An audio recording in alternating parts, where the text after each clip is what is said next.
ECS ఐపీఓకి వస్తుంది. అసలు ECS ఏంటి?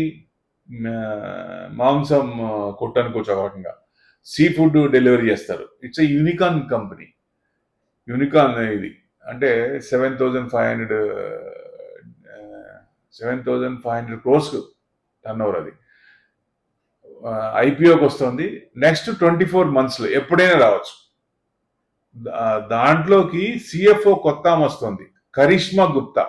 ఈమె ఎక్కడామంటే జూబ్లెంట్ ఫుడ్ వర్క్స్ లో పనిచేసి అక్కడ బాగా ఇది చేసిన తర్వాత మంచి పేరు వచ్చింది. అక్కడి నుంచి ఇక్కడికి వస్తుంది. CFO, chartered account, 18 years experience ఉంది ఆమె.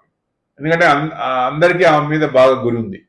అంటే 500 Licious stores across 20 cities in next 5 years లో చేయాలని చూస్తున్నారు. సో ప్లాన్ చేస్తున్నారు వాళ్ళు.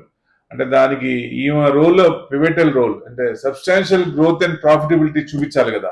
అప్పుడు ఎవరన్నా కొత్త కంపెనీలో వచ్చినప్పుడు వాళ్ళ ఇది చూపించుకోవాలి. సో డెఫినెట్ గా కొత్త కంపెనీ జాయిన్ అవ్వగానే ఏంటి ప్రూవ్ చేసుకోవాలి కదా. పాత కంపెనీలో ప్రూవ్ చేసుకుంది అయిపోద్ది, బట్ ఫ్రెష్ దాంట్లోకి వచ్చినప్పుడు దాన్ని ప్రూవ్ చేసుకుంటేనే వాళ్ళకి ఇంకా మంచి పేరు వస్తుంది.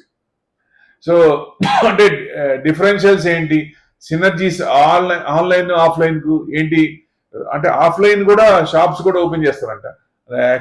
ఆమె ఎక్స్పెక్టేజ్ ఏంటంటే supply chain finance, governance, financial దాంట్లో, తర్వాత బిజినెస్ పార్ట్నరింగ్ దాంట్లో, and next proven track record. ఆమె ఏంటంటే మెర్జింగ్ అక్విజిషన్ దాంట్లో బాగా చేస్తుందంట.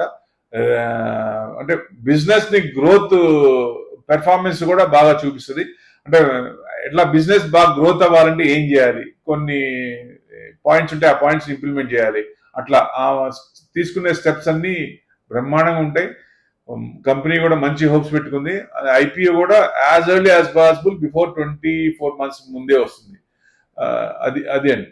లీషియస్ అనే కంపెనీకి ఐపీఓ అప్లై చేయొచ్చు మనం డెఫినెట్ గా. Thank you very much.